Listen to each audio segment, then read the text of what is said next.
ท่านจงโปรดถามเรื่องบ่สำเร็จความประสงค์ของข้าพเจ้าด้วยว่าข้าพเจ้านี่เป็นหยังขุดบ่อ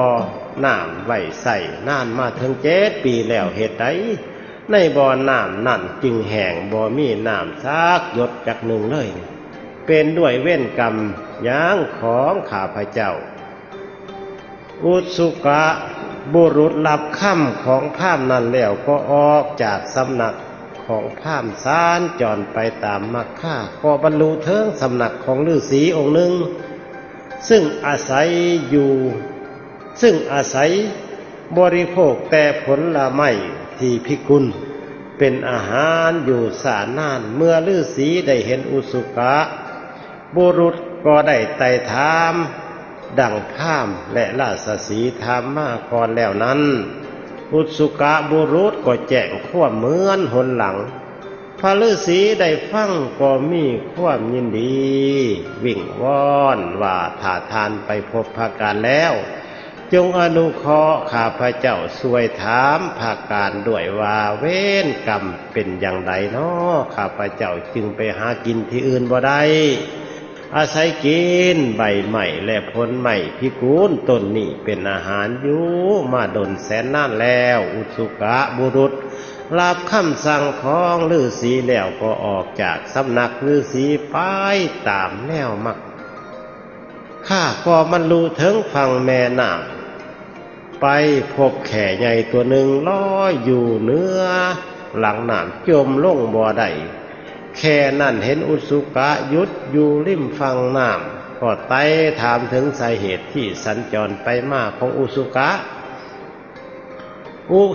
ก็แจ้งเหตุนั่นดังกล่าวแล้วแขกก็ทราบก็มีความยินดีจึงวิงวอนสั่งว่าท่านไปถึงภาการแล้วได้กรุณาข้าพเจ้าช่วยถามพระการด้วยว่าข้าพเจ้านี่มีเวรกรรมอย่างน้อเป็นอย่างไรน้อจึงจมลงน้ำบ่ได้ต้องลอยอยู่อย่างนี้มานานนักหนาแล้วอุสุกะบุรุษรับคำสั่งจากแขแล้วก็ออกจากสำนักแขสัญจรไปตามแนวมรรคาก็บรรลุถึงป่าหิมพานต์ไปในป่าหิมพานต์นั่นบ่ทราบก็ถึงภูเขาเป็นที่อยู่แห่งภาการภายภาการและเห็นอุสุกะบุรุษก็นึกประหลาดใจเพราะในคงเขตนั่นบ่เคยมีผู้ใดผู้หนึ่งไปถึงจึงห้องถามว่านั่นแม่นไผมาแต่ไสด้วยเหตุใดจึงมาถึงพี่เจ้ามีสื่อใดน้ำใดมาจากประเทศใดจึงมาฮอดพี่อุสุกะบุรุษบอกว่าข้าพระเจ้าเป็นราชทูตพระเจ้าวาสิกราชใส่ให้เที่ยวหาภาการใส่เที่ยวหาภาการถามหาพระเจ้ากสิกราชใส่ให้ทานเที่ยวหาภาการด้วยเหตุใดอุสุกะบุรุษบอกว่าพระเจ้ากสิกราชกิ้วโกรธพระการว่าภาการเว้าบ่จริงภาการถามว่าเว้าเรื่องใดที่บ่จริงอุสุกะก็บอกภาการไปว่าภาการนั่นไปเข้าฝันว่าพระองค์กสิกราชจะตายในวันทวน7และจะสวรรคตในวันทวน7ดังนั้นภาการไปเข้าฝันจริงหรือบ่อยู่มาพระองค์ตอนนี้อยู่มาได้3 เดือนแล้วยังบ่ตายเลยฉะนั้นพระองค์จึงเกี่ยวโกรธภาการว่าภาการนี้เว้าเท็จเว้าขี้ตัวเว้าบ่จริงนี่เพิ่นจึงแต่งให้ข้าพเจ้านี่มาสืบถามหาภาการไปลงโทษพระเจ้ากสิกราชถามโหนกราบทูลให้บูชาพระรัตนตรัยภาการเลยตอบว่าโอ้ยเหตุที่พระเจ้าอสิกราชที่ยังบ่ทันตายนั่นเพราะว่าพระเจ้าอสิกราชนั่นได้ต่อบุญแล้วได้กระทำบุญอันใหญ่หลวงแล้วเพราะว่าได้พบหนที่ฉลาดหนที่ฉลาดก็ได้แนะนำหนทางสวรรค์ให้หนทางต่ออายุให้พ ระเจ้ากสิกราชน่ะเด้พระเจ้ากสิกราชก็ได้เฮ็ดตามได้สละทรัพย์ได้สร้างน้ำก็ทำบุญสร้างกุฏิวิหารสร้างห้องเรียนห้องหมออนุเคราะห์คนยากจนช่วยเหลือเกื้อกูลแก่ผู้ด้อยโอกาสบุญกุศลนั้นเฮ็ดให้พระเจ้าวสิกราชนั้นมีอายุยืนขึ้นมาเพราะว่ามีเมตตาได้รักษาศีลมาแล้วเหตุนี้พระเจ้าวสิกราชจึงบ่ตายเด้อเพิ่นว่าอันนี้แม่นได้ต่อบุญเอิ้นว่าสะเดาะเคราะห์อันยิ่งใหญ่ได้ถ้าพระเจ้าอสิกราชบ่สร้างบุญบ่ต่อบุญคือดังโมหนบอกก็จะตายในวันทวนเจ็ดนั่นเหตุที่บ่ตายนั่นก็เพราะว่าพระเจ้าวสิกราชนั่นได้บูชาพระรัตนตรัยให้ท่านรักษาศีลเจริญเมตตาแม่นบ่อุสุกะก็แม่นแล้วว่าท่านพระองค์ก็ได้กระทำตามที่โหนบอกได้เจริญเมตตาสร้างถนนหนทางสร้างสะพานสร้างขัวพระเจ้าอสิกราชกระทำตามโมหนบอกทุกประการจึงได้พ้นภัยอันตรายนั้นได้พระการได้รับอุสุกะเว้าให้ฟังดังนั้นจึงว่าเฮานี่เองคือพระการนะซึ่งพระเจ้าอสิกราชของทานว่าเฮาเว้าบ่จริงนั่นบ่ถูกแล้วเพราะว่าพระเจ้ากสิกราชนั้นมีชีวิตอยู่ได้ด้วยอำนาจของบุญกุศลที่พระองค์ได้กระทำต่อตามโมหนบอกทุกประการจึงพ้นภัยอันตรายจึงบ่ตายถ้าบ่ได้รับผลของอกุศลมาป้องกันแล้วก็คงเป็นอันตรายอย่างแน่นอนท่านบ่ต้องสงสัยเลยเหตุที่พระเจ้าวสิกราชมีอายุยืนขึ้นมาได้ก็เพราะได้สร้างน้ำกระทำบุญต่อจากบุญเก่าสร้างบุญใหม่ต่อบุญเก่าได้สร้างน้ำกระทำบุญอันยิ่งใหญ่แล้วอายุก็จะได้ยืนขึ้นมาได้อยู่ถึง3 เดือนก็จะมีอายุยืนต่อไปอีกด้วยอำนาจบุญกุศลที่ได้สะสมใหม่นี่แล้วมาปกป้องคุ้มครองให้พระเจ้าอสิกราชอายุยืนขึ้นได้บ่ต้องสงสัยเมื่ออุสุกะทราบแน่ว่าเป็นองค์ของภาการแล้วจึงถามภาการตามคำสั่งของราชสีห์ตอนนี้ข้าน้อยก็มีข้อสงสัยพอมีราชสีห์สั่งความมาถามภาการว่า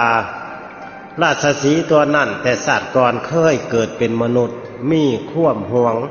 แหนต้นไทรบ่ให้ใครขึ้นมาเก็บใบตัดกิ่งและบ่ให้ผู้ใดอาศัยห่มเงาที่สุดโจรสัตว์เดรัจฉานก็บ่ได้มาอาศัยเวรกรรมที่ห่วงแหนต้นไทรนั่นขั้นตายจากคนมาเกิดเป็นราชสีห์จึงไปหากินที่อื่นบ่ได้ต้องไปเผาต้นไทรอยู่เช่นนั้นท่านจงกลับไปบอกเด้อบอกราชสีห์ให้เปิดโอกาสให้สัตว์อื่นได้มาอาศัยให้เป็นประโยชน์แก่ต้นไทรอย่าแสดงสีหน้าท่าทางห่วงแหนห้ามไว้สัตว์อื่นตกใจกลัวโจรอาศัยในที่นั้นบ่ได้ต่อไปบ่ซ่าท่านก็จะพ้นจากราชสีห์จะพ้นจากเวรจากกรรมไปเที่ยวหากินที่อื่นได้อย่างสบายถ้าท่านบ่มีจิตใจเอื้อเพื่อแผ่เกื้อกูลบ่มีใจกว้างบ่มีใจเป็นอคติต่อผู้อื่นแล้วท่านจงมีเมตตาอีกบ่โดนท่านก็จะหมดกรรมนั่นไปจะได้ไปหากินที่อื่นได้เนี่ยและจะมีเดชานุภาพแผ่พาย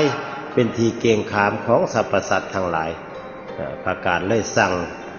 ให้อุสุกะไปบอกกับราชสีห์อุสุกะบุรุษก็จำข้อบรรยายของประกาศได้แล้วจึงกล่าวคำสั่งลาของพราหมณ์คำสั่งของพราหมณ์ต่อไปว่าภาการบอกว่าเหตุซึ่งพราหมณ์ขุดบ่อน้ำนั่นบ่ได้พอโทษที่พราหมณ์กักลูกสาวไว้พอให้มีสามีการห่วงห้ามประเพณีเป็นเวรอย่างหนึ่งซึ่งจะเกิดความกักการด่านน้ำพอเหตุนี้ทานกลับไปจงไปบอกกับพราหมณ์นั่นแด่ให้จัดแจงแต่งงานให้ลูกสาวเสียทั้งยกให้แก่ผู้ใดผู้หนึ่งที่เห็นสมควรบ่ซ่าพราหมณ์ก็จะได้น้ำเต็มบ่ซ่าแล้วเพราะเวรกรรมเฮาบ่มีน้ำใจ เพื่อแผ่กักขังจิตใจของคนอื่นนี่ก็จะมีกรรมนี่แหละทำอันใดก็บ่ได้ดังความมุ่งมา่ปรารถนาเจ้าจงไปแจ้งแก่พราหมณ์เด้อสั่งจากอุสุกะก็คือคำบอกของประกาศก็แจ้งตามที่ได้รับสั่งสอนของพราหมณ์เมื่อจะไปภาการแล้วก็เราขอตามความที่ภาการบอกนั่นให้พราหมณ์ฟังทุกประการเด้อพราหมณ์ทราบเหตุนี้แล้วก็จะได้ยกบุตรสาวของตนให้แก่อุสุกะบุรุษเมื่อพราหมณ์นั้นยกลูกสาวให้แก่อุสุกะบุรุษแล้วบ่ทราบบ่น้ำพราหมณ์พุดไว้นั่นก็จะเต็มคือเก่าก็แจ้งตามที่ได้รับสั่งของพราหมณ์เมื่อจะไปหาภาการแล้วก็เราขอตามที่ภาการบอกนั่นพราหมณ์ได้ฟังทุกประการพราหมณ์ทราบเหตุนั้นแล้วก็ยกบุตรสาวของตนให้แก่อุสุกะบุรุษเมื่อพราหมณ์ยกบุตรสาวแก่อุสุกะบุรุษแล้วบ่ทราบบ่ที่พราหมณ์ขุดไว้นั่นก็จะมีน้ำเต็มบริบูรณ์ด้วยดีเป็นที่ใส่สอยแก่คนอันหมู่มากแล้วอุสุกะบุรุษก็พาภรรยามาถึงสำนักราชสีห์จำบ่ได้ก็ไต่ถามความเป็นจริงอุสุกะกำหนดถ้อยคำของภาการแล้วก็ได้สั่งให้ฤาษีต่อไปภาการบอกว่าฤาษีองค์นั้นศาสตร์กรหู้ศิลปะวิทยาวิซ่ามากแต่ว่าห่วงวิซ่าบ่ได้สั่งสอนให้ผู้ใดผู้หนึ่งเลยถึงจะมีผู้มาย่อมตนเป็นศิษย์ของตนก็บ่ได้รับอนุเคราะห์สอนให้โทษที่ห่วงวิซ่านั่นเป็นเวรกรรมทำให้ฤาษีนั่นไปหากินที่อื่นบ่ได้ต้องกินแต่ใบไม้และผลไม้พิกุลอยู่ที่นั่นทานกลับไปแล้วจงบอกแก่ฤาษีกลับใจเสียใหม่ต่อไปจะให้บอกวิซ่าแก่ผู้อื่นอย่าหวงเหมือนแต่ก่อนบ่สาทันจะพ้นจากเวรกรรมไปหากินที่อื่นได้ตามสบายจะมีชื่อเสียงลือซ่าปรากฏเป็นที่เคารพนับถือของประชาชนเป็นอันมากบ่อับปางเหมือนกับทุกวันนี้อุสุกะบุรุษก็จำข้อความนั้นไว้แล้วก็เล่าคำสั่งของแข่ต่อไปให้ภาการฟังว่าแต่ศาสตร์กรแข่ตัวนั่นเป็นมนุษย์กีดกั้นหนทางเดินเสียบ่ให้ผู้ใดเดินตามทางตัดสะพานที่ตนเคยข้ามเสียบ่ให้ผู้ใดข้ามบ่ให้ผู้ใดข้ามขั้นมาถึงขั้นมาเกิดเป็นแข่จึงต้องลอยอยู่บนน้ำจมลงบ่ได้ข้ามกลับไปแล้วจะบอกแข่ให้เอาแก้วให้เอาแก้วบนหัวหรือบนศีรษะของตนนั่นออกให้ท่านเสียแล้วให้ไปซ่อนตัวอยู่ในที่ไกลพุงคนบ่ทราบก็จะพ้นจากเวรกรรมจมน้ำนั่นได้อุสุกะบุรุษจึงจำถ้อยคำของภาการไว้แล้วก็อำลาภาการกับภาการมีความกรุณาจึงสูบร่างกายอุสุกะเสียใหม่อุสุกะบุรุษก็มีรูปร่างงดงามยิ่งกว่าหลายเท่าเลยผู้เฒ่ากลายเป็นผู้หนุ่มเพราะว่าน้ำแก้วน้ำทิพย์ภาการเพิ่นได้สูบอุสุกะให้คนมีบุญเพราะว่าอุสุกะนั้นเป็นพระโพธิสัตว์ก็คือพระพุทธเจ้าเฮายังเสวยศาสตร์ตอนเป็นมนุษย์คนเฮานี่เวียนตายเวียนเกิดหลายศาสตร์ได้พบนับบ่ถ้วนก่อนจะมาตรัสรู้เป็นองค์พระสัมมาสัมพุทธเจ้านับศาสตร์บ่ถ้วนขึ้นหลังตายแล้วเกิดแล้วตายศาสตร์นี่ก็มาเป็นอุสุกะเป็นผู้รับใช้หรือเป็นอามาตย์ของพระเจ้าวสิกราชเพิ่นสั่งให้พระโพธิสัตว์อุสุกะนี่ไปจับภาการก็ต้องได้ไปแต่ว่าคนมีบุญไปแล้วจะได้ดังความมุ่งมา่ปรารถนาขั้นคนบ่มีศีลมีธรรมซ้ำกับใส่ไปตายผู้แล้วสิไปเห็นหมอภาการอยู่ไสอยู่มองใดจักสิไปหาใส่ภาการก็แค่เป็นผู้นิมิตความฝันเท่านั้นแต่อุสุกะนี่ไปปัดได้ไปพ่อไปเห็นเมื่อไปเห็นไปถามความเป็นจริงแล้วภาการยังสุบร่างของอุสุกะนี่ให้งามขึ้นกว่าเก่าอีกเด้บุรุษจนจำบ่ได้ได้ไต่ถามหาอุสุกะบุรุษก็บอก ความที่ตนได้รับฟังของแขน่ะไปให้พราหมณ์แล้วก็เราตามที่พระการบอกนั่นแก่แขทุกพระการแขได้ฟังได้ยินจึงให้แก้วบนหัวหรือบนศีรษะของตนนั้นแก่อุสุกะด้วยอานุภาพแห่งแก้วมณีเป็นท่านการให้แก้วนั่นแขก็จมลงในน้ำได้และเที่ยวไปหากินได้ตามความปรารถนาของตนส่วนอุสุกะบุรุษได้แก้วแล้วก็มาสู่สำนักของฤาษีเพราะว่าจำความฤาษีสั่งก็จะได้ไปบอกฤาษีว่าเว้นกรรมมายังแต่สัตว์ก่อนจึงได้ไปถามพระการก็บอกบุพกรรมของฤาษีนั่นให้อุสุกะก็นำข่าวนี้ไปบอกฤาษีเนี่ยอุสุกะบุรุษก็เล่าความหลังที่ตนได้รับคำสั่งเมื่อได้ไป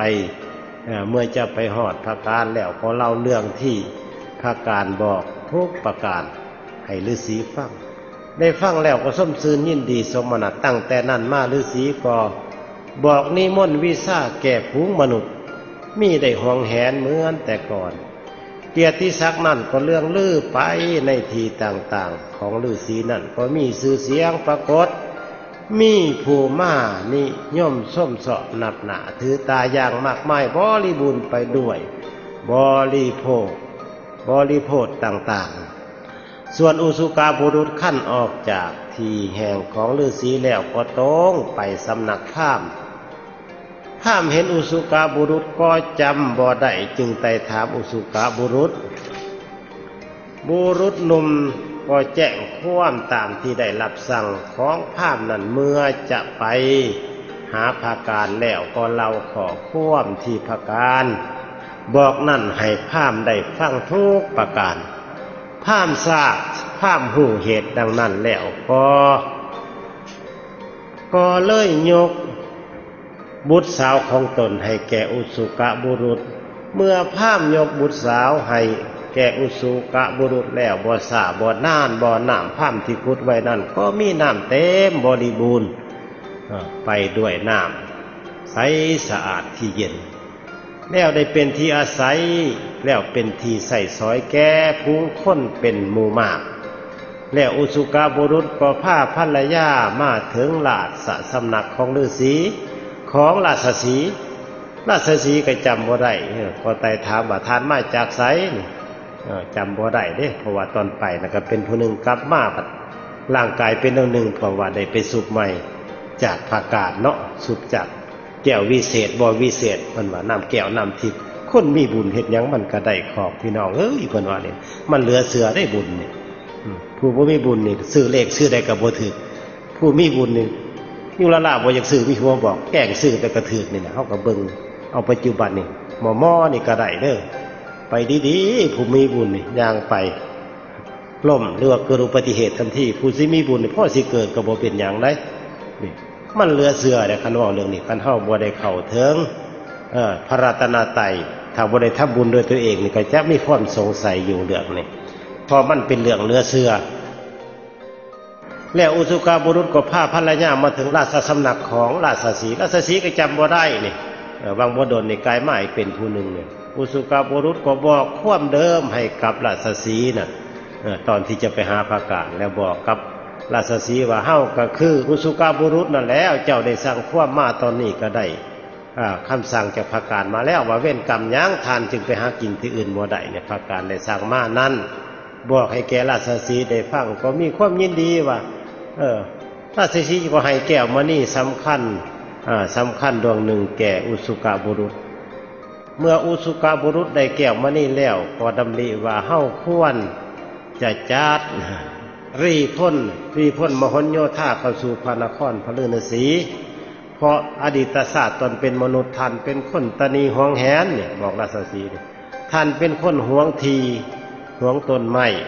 ผู้อื่นสิมากินก็บ่ให้กินล้นถิ่มกองอยู่ก็บ่ให้ท่านมาเกิดเป็นราชสีห์ท่านก็มีกรรมเมื่อมาเผาต้นไม้ก็หวงแหนต้นไม้ไปใส่บ่ได้ก็เป็นห่วงในเว้นกรรมของท่านมีบ่คนสมุนมักไม้เต็มต้นอยู่ก็หวงบ่ให้กินให้มันล้นกองถิ่มระวังเด้อเป็นแบบราชสีห์ในตัวนี้ตอนเป็นคนนี่หวงยันผู้อื่นกินยันผู้อื่นได้ดีแต่ล้นถิ่มเอาไปถิ่มได้วิบากกรรมมาฮอด เกิดมาเป็นราชสีห์เป็นคนก็ได้ทรัพย์ก็ออกบ่ได้เป็นห่วงอยู่หั่นแหละให้มันกองมันเน่าถิ่มมันเสียถิ่มมันมีกรรมได้กรรมที่ตัวตามตนเมื่อมีทรัพย์ก็ตะนีห่วงแหนสละบ่ได้กอดไว้คือเก่าหลังจากตายไปก็เป็นสัตว์เดรัจฉานในอย่างราชสีห์ตัวนี้แหละเป็นสัตว์เดรัจฉานเนี่ยเป็นราชสีห์ก็เผาต้นไม้ไปไสบ่ได้เป็นห่วงต้นไม้นี่ล่ะกรรมราชสีห์ได้ฟังก็มีความยินดีว่าสิได้หมดกรรมแล้วบัดนี้จึงยกแก้วมานี่เป็นของฝากให้แก่อุสุกะบุรุษเมื่ออุสุกะบุรุษได้แก้วแล้วดังจึงดำริว่าแก้ววิเศษควรจะจัด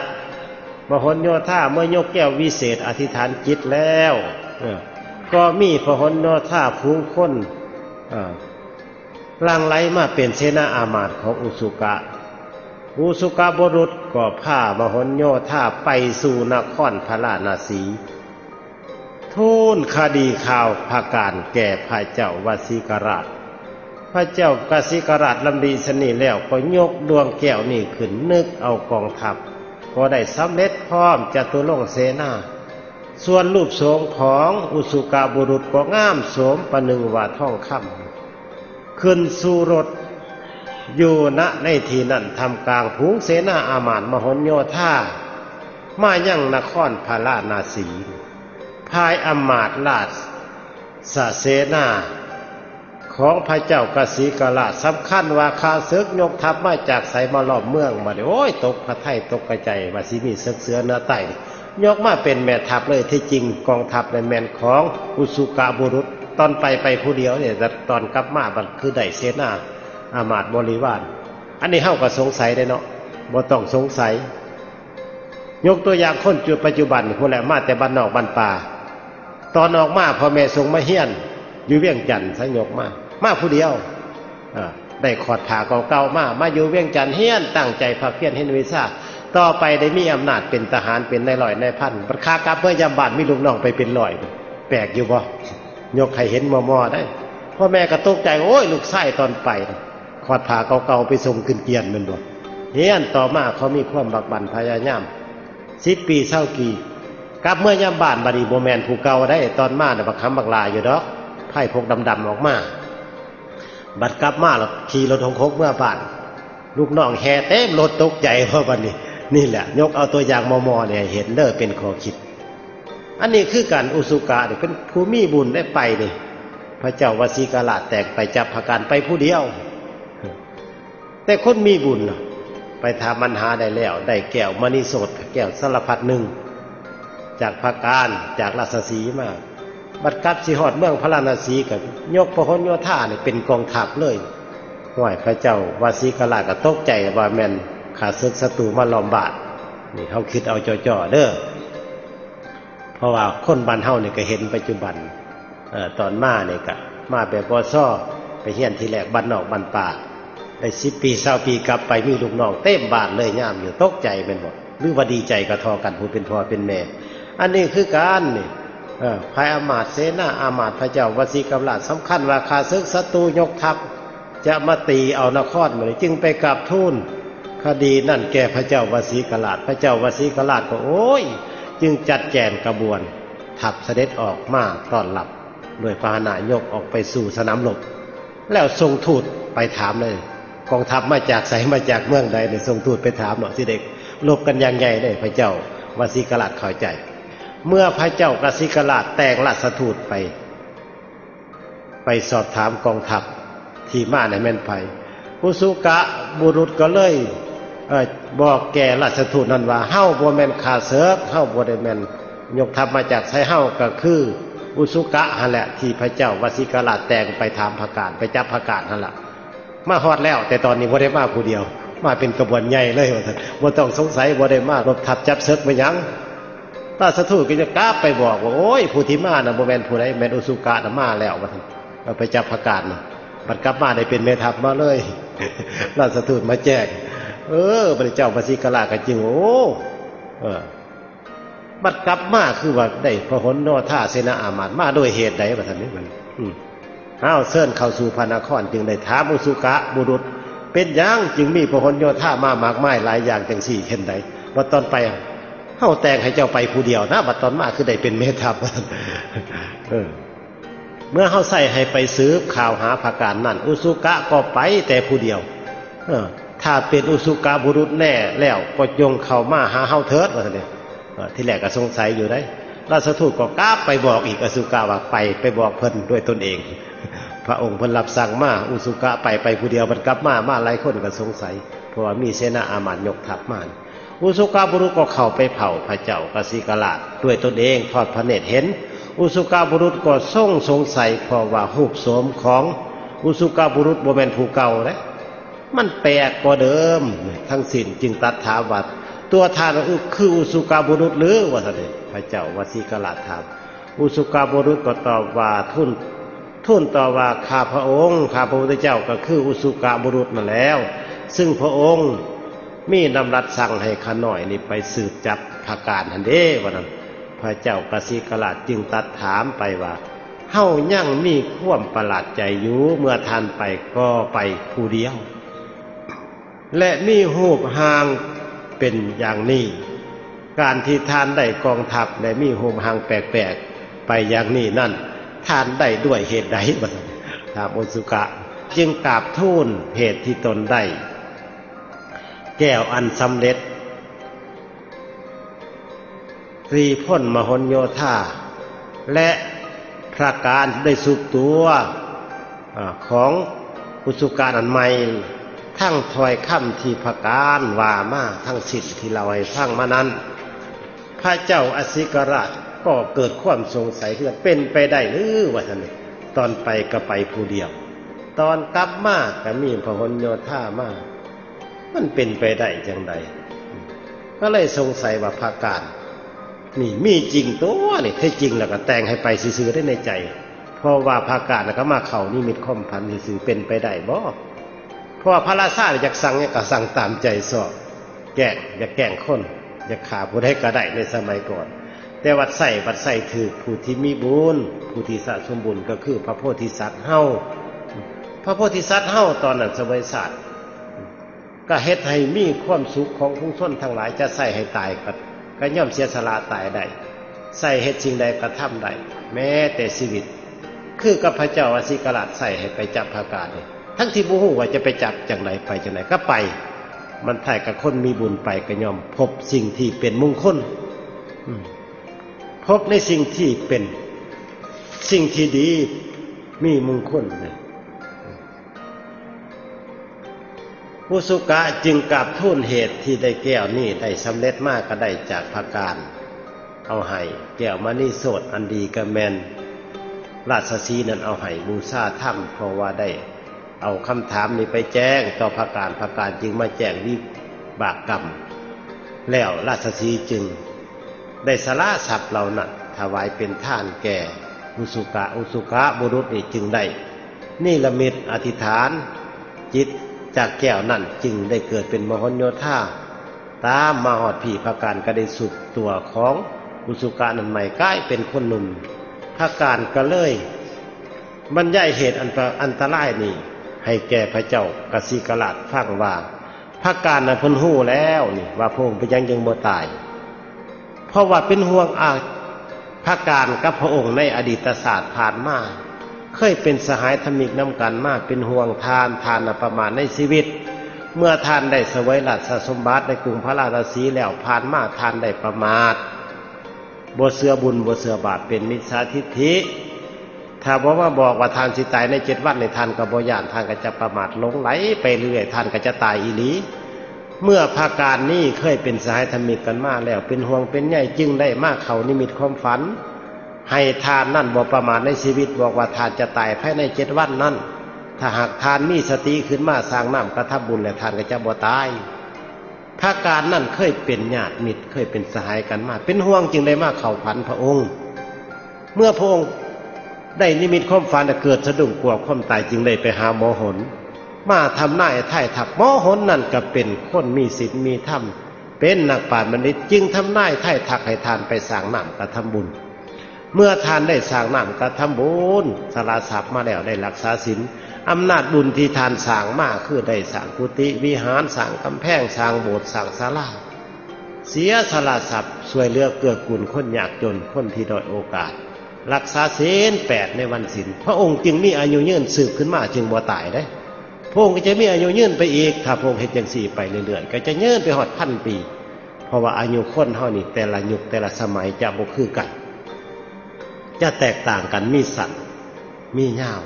อย่างพระพุทธเจ้าองค์ก่อนชื่อว่ากุกุสันโธมาตรัสรู้ในภัททรกัปเฮานี่กับอยู่ปัจจุบันนี่ในยุคพระพุทธเจ้าซื่อๆกุกุสันโธนั่นอายุคนนี่ยืนถึง 70,000 ปีเป็นเกณฑ์เพราะว่าคนมีศีลมีธรรมมีความซื่อสัตย์ซื่อตรงบ่เอาเปรียบเอารัดกัน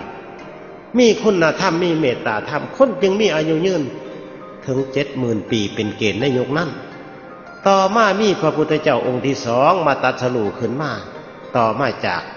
พระพุทธเจ้าชื่อว่ากุกุสันโธนั่นห่างกัน1 กัปพุทธันดร1 กัปพุทธันดรห่างกันว่าจักปีเพิ่นให้ตั้งเลข1เลข0เติมลงไปท้ายของเลข140ตัวเอิ้นว่า1 กัปพุทธันดรจักเป็นจักล้านปีเด้อสมเอาบวกเอา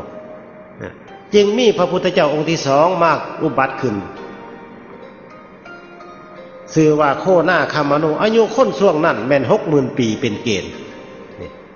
จะบ่คือกันแต่ละยุคพ่อผ่านมาอีก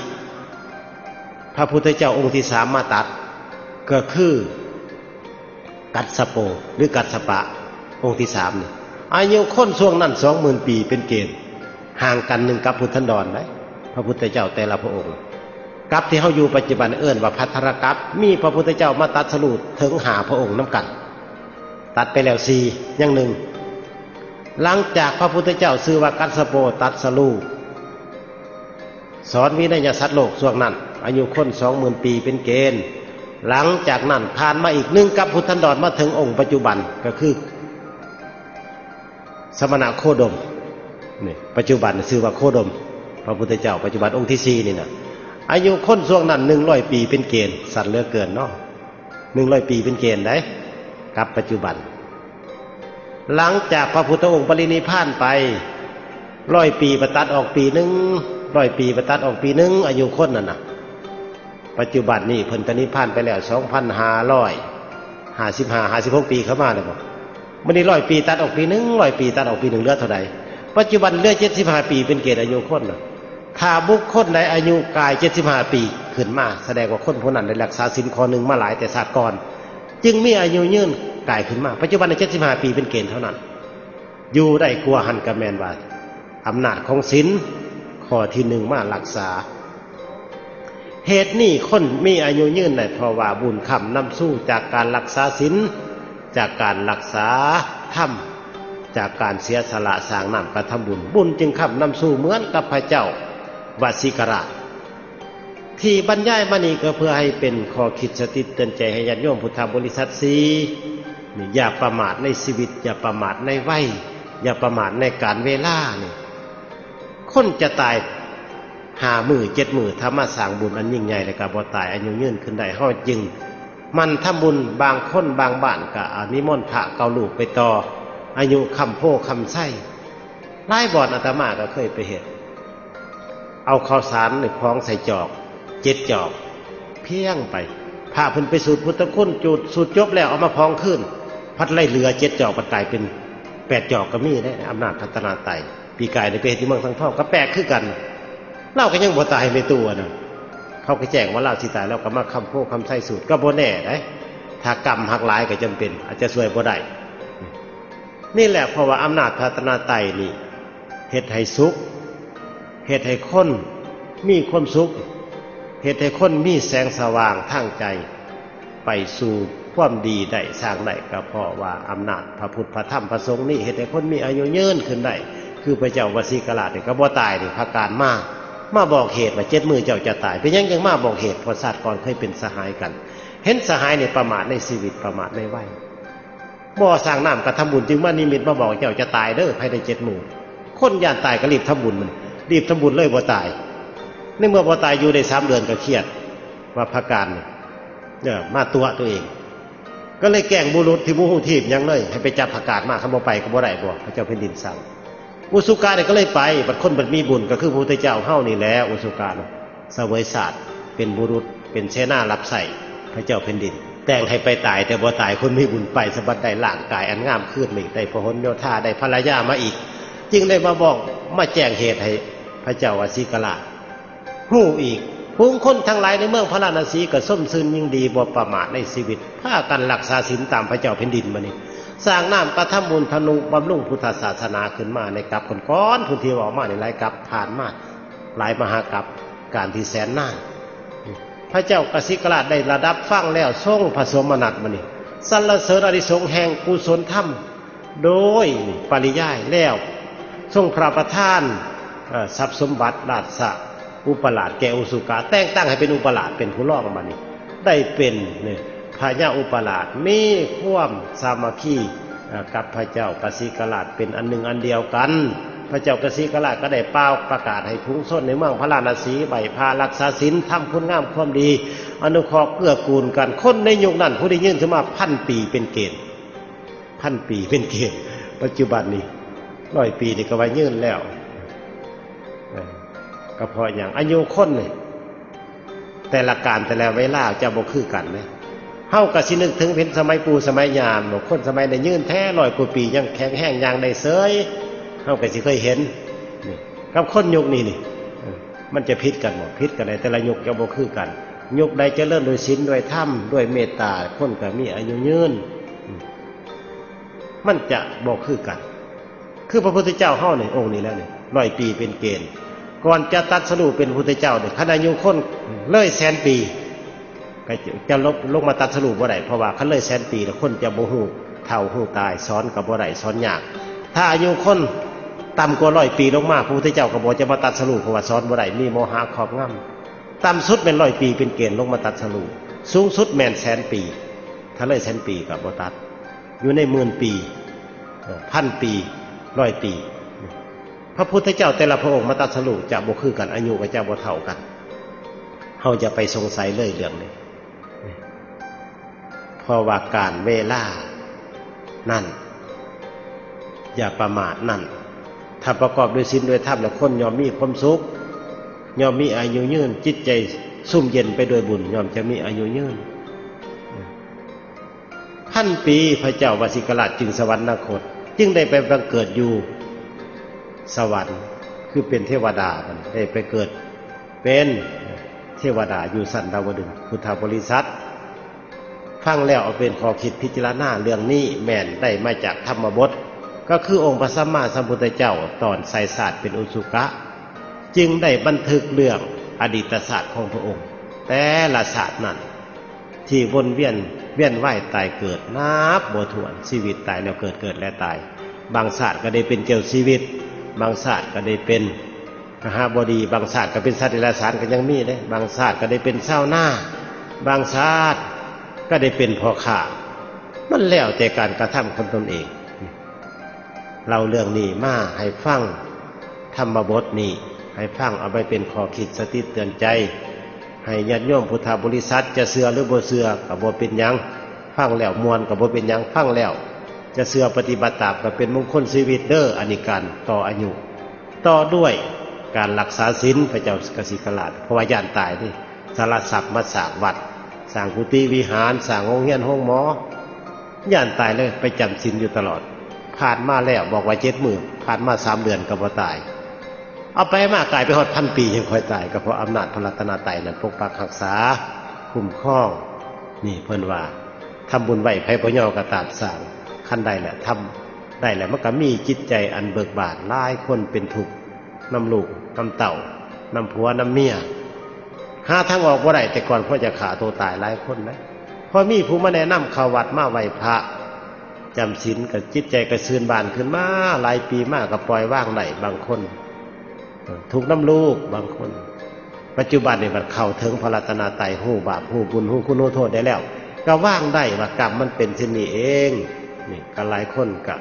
ก็มีวัดนี่แหละเป็นที่เพิ่งทั้งใจฉะนั้นเข้ามาวัดว่าศาสนาเข้ามาแล้วจงเข้ามาโดยจิตใจอันบริสุทธิ์เพิ่นจึงเอิ้นว่าวาจีกรรมมโนกรรมกายกรรมมาด้วยความบริสุทธิ์อย่ามาสร้างเหตุสร้างกรรมต่อเด้อมาแล้วจงคัดเกลากิเลสตัวเองให้รู้จักความผิดตัวเองเห็นความผิดตัวเอง แนะนำตัวเองให้เป็นคนดีจึงแนะนำผู้อื่นได้ได้แนะนำตัวเองบ่ได้ก็แนะนำผู้อื่นบ่ได้ตัวเองตื่นสวยบัดบอกผู้อื่นตื่นเด็กมันก็บ่ได้ตัวเองขี้ขลาดบอกผู้อื่นดูมันสิไปได้จังได้ตัวเองบ่มีศีลบอกผู้อื่นมีศีลเด้อนี่ล่ะการฟังธรรมฟังแล้วมีปัญญาแล้วจึงสอนผู้อื่นได้บ่มีปัญญาไปสอนผู้อื่นมันก็สอนผิดอยากดังไปสอนผู้อื่นอันนั้นก็บ่ถูกอันนี้ก็บ่ถูกปัดสอนผู้เขาฮู้เขาเจ้าก็ฮู้อยู่เขาบ่ตอบดอกน่าสังเวชได้อยากคิดว่าตัวเองเป็นคนฉลาดฮู้กูมูหมดนี่ก็มีสอนผู้อื่นมันสอนมันก็บ่คืนแต่เฮาบ่ฮู้จริงหั่นน่ะมันก็บ่แม่นก่อนจะมีปัญญาเจ้าก็ต้องมันค้นคว้าคบนักปราชญ์บัณฑิตตั้งใจศึกษาตั้งใจฟังจังใจสอบถามผู้ฮู้เป็นคนอ่อนน้อมถ่อมตนเป็นคนเว้าง่ายสอนง่ายได้จริงยิ่งจะได้วิชาความรู้จากครูบาอาจารย์จากผู้เพิ่นฮู้เช่นเพิ่นสิเว้าบ่ว่าคันเป็นคนให้เป็นคนคมสอนง่ายอย่าดื้อด้านอย่าต้านพ่อแม่สอนคันเจ้าไปอยู่สอนส่วนเพิ่นคณาสาต่างจากมารดาตนเจ้าจะมั่วเมาขานความสำคัญอยู่นำอาจารย์เจ้าผู้สอนผู้ฉลาดให้เจ้าอดเจ้าเยื่อนฟังขอเพิ่นสอนนั่นเองอย่าได้งอนแง่นด้วยคำสอนของเพิ่นเฮาจึงจะสลัดหูคำเว้าที่เพิ่นสอนอันนี้มันหนักเป็นมงคลแท้ของคนผู้สอนง่ายผลหับจะสบายเมื่อแก่เฒ่าสิพาเจ้าหุ่งเฮืองเพิ่นยังว่าคนเฮาถ้าบ่ฮู้ตนแล้วก็ลงตายเฒ่าปานใดก็ลงตายนี่แย่งแวนก็หัวยุ่มๆสิลงมือเมื่อตายเด้เพิ่นว่าเมายศก็ลืมตายน่ะบ่เมากายก็ลืมแก่เมาผัวเมาเมียลืมพ่อแม่เพิ่นว่าเมาทรัพย์เมาตัณหาหูหนวกตาบอดนี่ว่ายอดคาถาหมู่นี้จำไว้อย่าหลงเด้อเพิ่นว่าญาติหลายเด้เพิ่นว่าญาติเจ้าทุกข์ยากหายคันเจ้าบ่มีบุญหั่นน่ะญาติเจ้าทุกข์ยากหายย่ำตายจากเมืองคนคันมันมีบุญหลายเฮ็ดดีเอาไว้ก็ตายไปยังสิได้เพิงคันเอาทำบาปไว้ตายแล้วสิขาดทุนชีวิตคนเฮานักปราชญ์เพิ่นเขียนไว้เป็นสุภาษิตเลิกๆไว้ติดโลกนี่เฮาก็ยังแปลบ่ได้เด้เพิ่นมักเขียนดอกมงนักปราชญ์เพิ่นเขียนติดว่าไปบ่กลับรับบ่ตื่นฟื้นบ่มีหนีบ่พ้นคนทั้งหลายแปลว่าตายมันเราไก่กันคนละทีเป็นสุภาษิตที่เลิกที่สุดอาตมาเคยไปถามเบิ่งหลายวัดหลายบ่อนก็ตอบคำเดียวกันว่าตายนี่แหละบ่แจ้งและตอบอาตมาเบิ่นว่ายกเด้อก็ได้น้ำลายอายปากจากครูบาอาจารย์ผู้เพิ่นฮู้มาฟังแล้วเพิ่นเฉลยให้ฟังแล้วมันแม่นความจริงที่เพิ่นเว้าได้ไปบ่กลับเฮาสิเห็นเขียนติดคาโลงติดอยู่ในโลงของคนตายกับครูบาอาจารย์เนาะสมัยก่อนก็เห็นติดอยู่ครูบาอาจารย์ผู้รักผู้ใหญ่น่ะเขียนไปบ่กลับคันเป็นไทยเขียนไปไม่กลับคันเป็นไทยน่ะหลับไม่ตื่นน่ะลาวเอิ้นว่าไปบ่กลับหลับบ่ตื่นฟื้นบ่มีหนีบ่พ้นคนทั้งหลายก็แปลว่าตายอย่างเดียวเลยที่จริงแล้วบ่แม่นเด้อไกลกันปันฟ้ากับดินบัดนี้สิเลยให้ฟังคำว่าไปบ่กลับนั่นนักปราชญ์บัณฑิตเพิ่นแปลออกมาคำว่าไปบ่กลับนั่นได้แก่การเวลาคนเฮาเกิดมานี่ย่อมจะเลื่อนไว้แก่ไปหน้าไหนเกิดมาดนก็ยิ่งเฒ่ายิ่งแก่เป็นว่าเฮาบ่จะกลับมาเป็นหนุ่มเป็นสาวมันก็กลับเป็นไปบ่ได้เพิ่นว่าไปบ่กลับ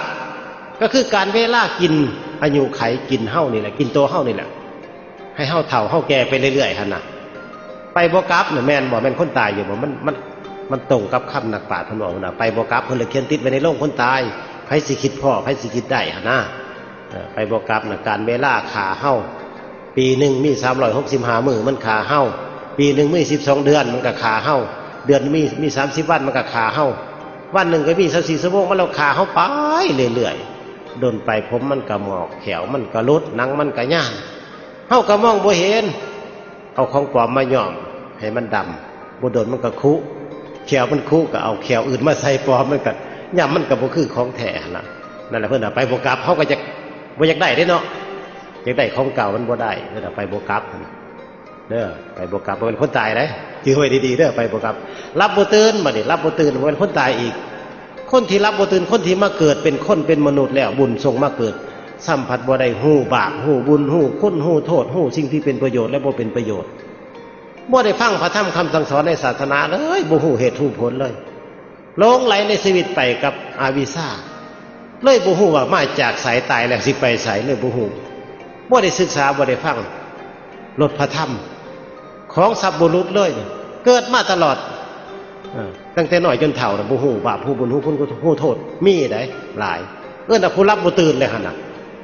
บ่ฮู้ในสิ่งที่เป็นประโยชน์และบ่เป็นประโยชน์คนเหล่านี้น่าสงสารเพราะจึงเอิ้นว่ารับบ่ตื่นบ่ฮู้หยังฮู้อยู่ทางโลกก็เป็นคนสลัดแกมกงไปแต่บ่ฮู้ศีลผลของศีลมีบ่ผลของทานมีบ่เฮ็ดบุญแล้วจะได้หยังได้ความสุขใจสบายใจอะไรบ่ฮู้จักเลยตลอดชีวิตเอิ้นว่ารับบ่ตื่นหั่นน่ะคนเหล่านั้นน่ะบ่เป็นคนตายได้ที่เขียนติดพาโลกน่ะเขียนไว้เลิกโพดเนาะเฮาล่ะไปแปลง่ายๆฟื้นบ่มีเด้บัดนี้ฟื้นบ่มีข้อที่3มันติดไว้ฟื้นบ่มีคือว่าเฮากระทำไปแล้วทำกรรมดีและกรรมบ่ดีคือบุญและบาปก็ทำมาแล้วมันเป็นผลส่งติดตามเฮาสิพื้นสิปฏิเสธมันก็บ่ได้เวลาให้ผลนี่แม่นบุญก็ดีบาปก็ดีเวลาให้ผลคันบุญให้ผลมันก็เป็นสุขเวลาบาปให้ผลมันก็เป็นทุกข์เฮาสิปฏิเสธเฮาบ่ได้เฮ็ดเฮาบ่ได้ทำนะสิ่งนี้สิ่งที่บ่ดีเฮาก็จะยกจะย่องตัวเองว่าทำแต่สิ่งดีๆกันทั้งนั้นแหละเกิดเป็นคนมากอันบ่ดีนี่บ่อยากให้หมู่ฮู้ดอกปิดไว้หั่นน่ะ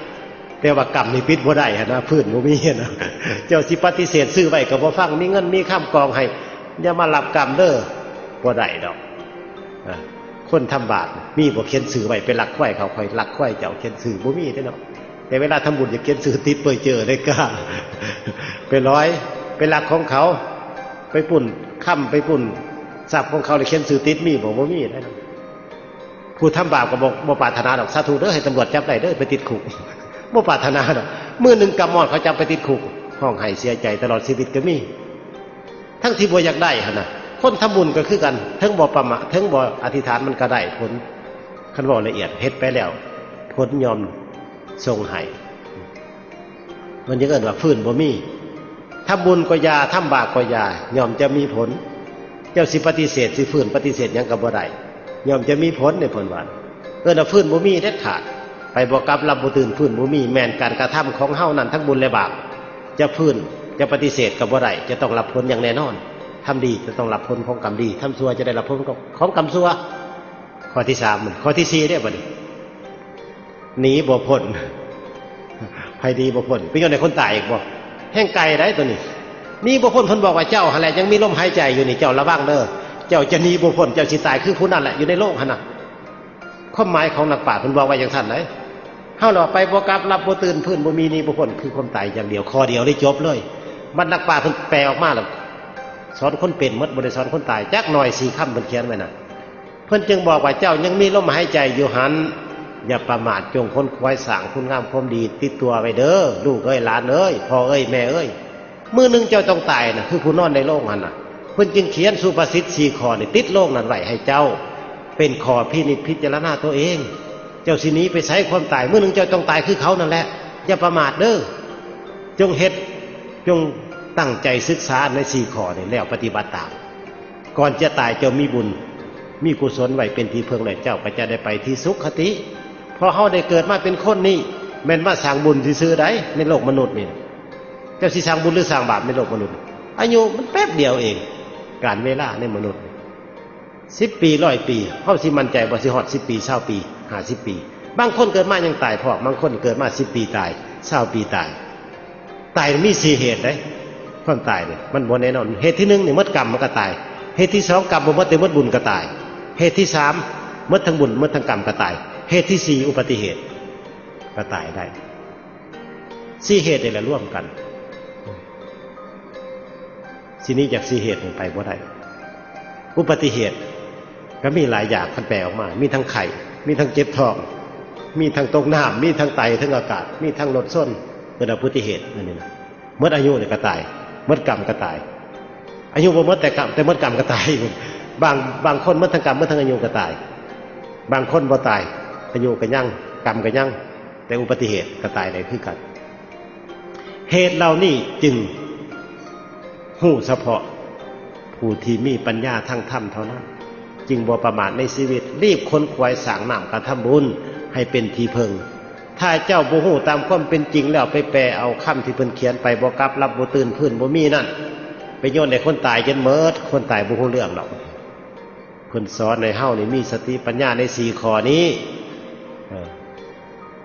นี่บ่พ้นคือเฮานี่จะหนีบ่พ้นแน่นอนเลยมื้อใดมื้อหนึ่งมื้อนี้เฮามางานศพเขา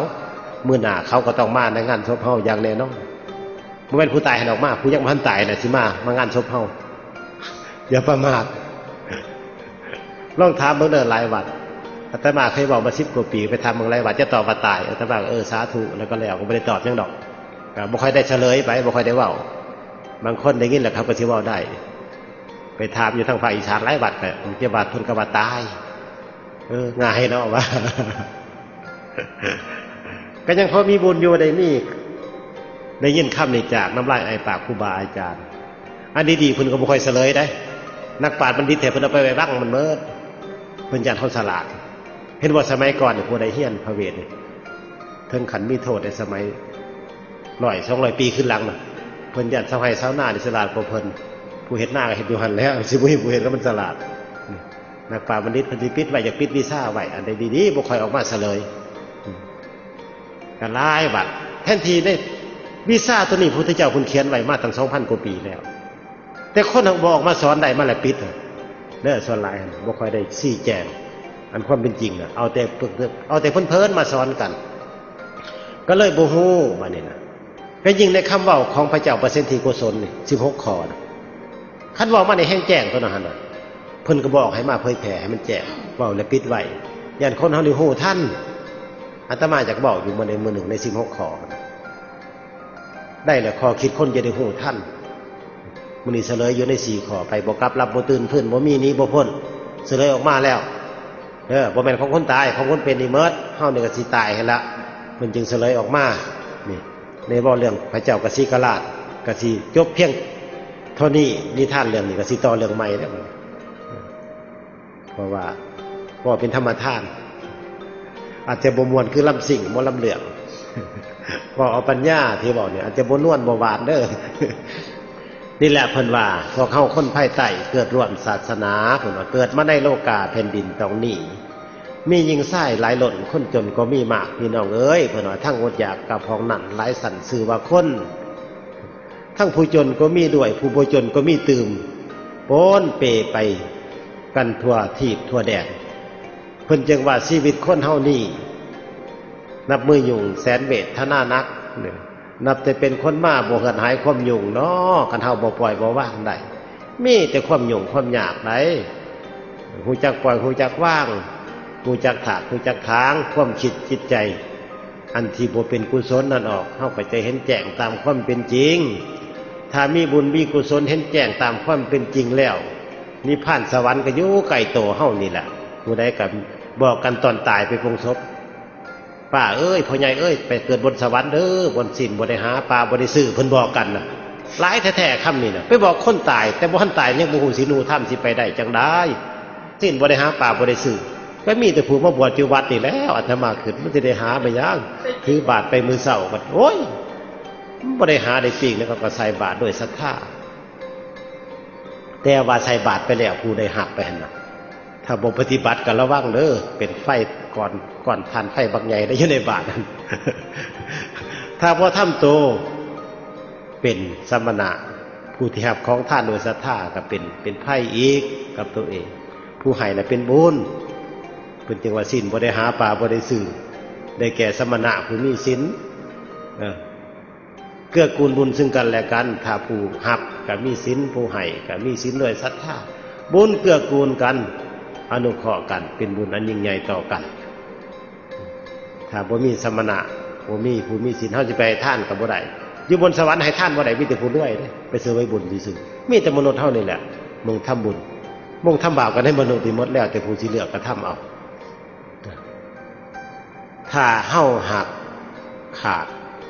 นักปราชญ์บัณฑิตผู้ฮู้ผู้มาแนะนำนี่ก็จะเห็นแสงสว่างยากทางแสงสว่างทางเดินคือนาวาชีวิตของเฮาที่เรามามื้อนี้ให้เป็นคติเตือนใจบางอย่างอาจจะได้ข้อคิดบางอย่างอาจจะผิดใจตามใจผู้ฟังหลายๆคนก็อย่าเผาสร้างเอาไปเป็นข้อคิดก่อนเด้อเพราะว่าผู้เว้านี้ก็เว้าตามหลักธรรมบางอย่างมันจะต่ำใจดำเฮาตอนอาตมาไปเรียนที่แรกก็คือกันต่ำใจเด็กก็เครียดหนีโรงเรียนเลยหลายอาทิตย์กลับมาใหม่เขาเรียนวีซ่าไกลไปแล้วคือเสียดายทั้งหลังก็เคยมีเพราะว่า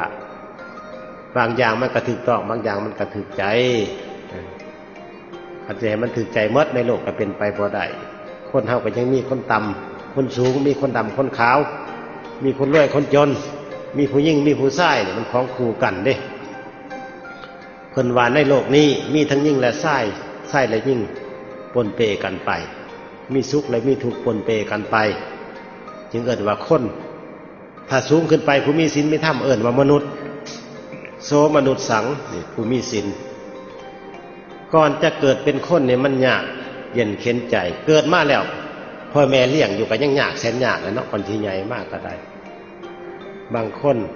ก็ยังมาบอกยากสอนยากก็ที่เห็นหัวอกพ่อแม่กูเป็นลูกใครเป็นลูกกตัญญูใครคิดเห็นพ่อแม่ลำบากกากกำมาได้กินบ่เป็นก็ได้ป้อนเสื้อผ้านุ่งบ่เป็นพ่อแม่ก็ได้นุ่งให้ล้างก้นบ่เป็นพ่อแม่ก็ได้ล้างให้ลองคิดเบิ่งสภาพว่ามันลำบากสำไรก่อนจะได้เป็นมนุษย์เป็นคนคันได้เกิดมาเป็นคนแล้วจงใส่ชีวิตที่ยังมีลมหายใจอยู่นี่